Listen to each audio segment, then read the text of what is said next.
मिश्र बाबू आपणकर गुरुक्रम गुरुवंदना निश्चित प्रযোज्य आ बर्तमान मुझे विद्यालय प्रधान शिक्षक को अनुरोध करुच्ची से शिक्षक सार से न जानते आदर शिक्षा मैंने सार जापे से कौ टाइप शिक्षा देते प्राथमिक शिक्षा देते प्रतिनिधि आम विद्यालय स्थान पाई सार ये कहींपारे से गुरु विषय दीपक सार करेंगे।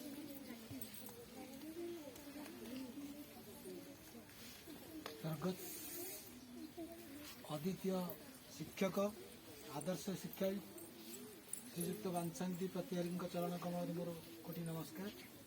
उपस्थित आदरणीय जय भाईना सतप्रधान भाईना एवं विद्याधर बाबू कैलाश आ मोर आदर पिला माने सहकर्मी बंधुगण जहाँ बहुत खुशी लगुच आज आम विद्यालय एपरी जने आदर्श शिक्षक जन्म जयंती पालन हो। आदर्श शिक्षक तो बहुत अच्छा कि गोटे शब्द लगी अद्वितीय माने एभली शिक्षक ना द्वितीय ना अद्वितीय शिक्षक अंचल अद्वितीय शिक्षक तेणु यहाँ बहुत गर्व जे अद्वितीय शिक्षक गोटे जन्म जयंती आम गाँ कमिटी मते सुजोग देथिबार मुझे निकट में कृतज्ञता ज्ञापन करुच्ची। समस्ते तो गुरु विषय कहले गुरु विषय मुझे अधिक कौन कहबी जे गुरु बिना तो कौन कार्य असफल सफल हवा गले जन आदर्श गुरुंकर प्रेरणा प्रोत्साहन आम पाखे दरकार।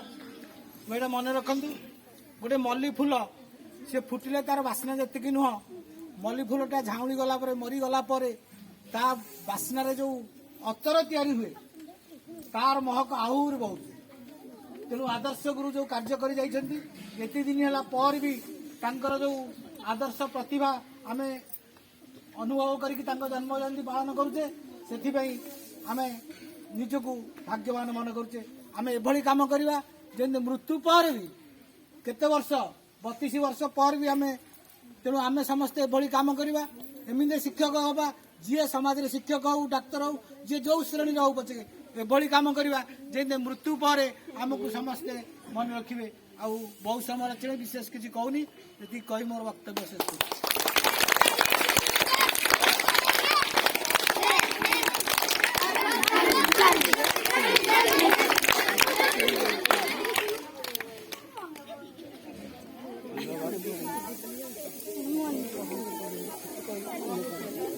धन्यवाद सार आपण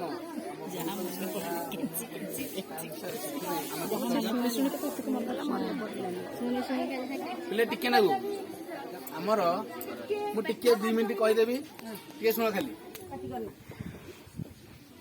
आमर प्रिय गुरुजी आदर्श शिक्षक श्रीजुक्त बांछाती प्रतिहारी आज हूँ 122तम जन्म जयंती। तो यही जन्म जयंती अवसर में आम समस्त एकत्रित होइछे। तो गुरु एभली शब्द स्वयं आम पंडा बाबू जमी कहते समस्ते गुरु को निश्चित श्रेष्ठ भाव मन करमर रामचंद्रंकर अभिषेक उत्सव समस्ते विभिन्न प्रकार राजा इंद्र इंद्र चंद्र वरुण समस्ते से एकत्रित होती पार्टी समस्ते 2 मिनिट समस्ते एकत्रित होती आसिकी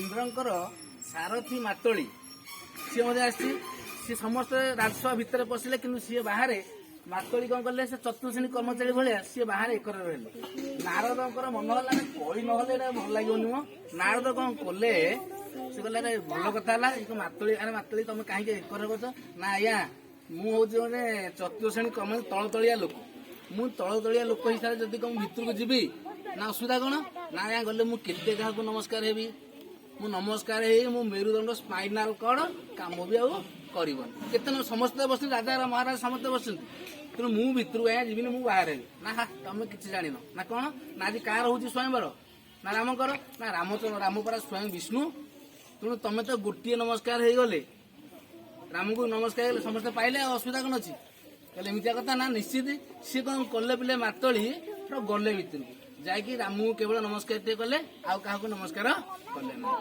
जब नमस्कार कले ना राम गुरु किए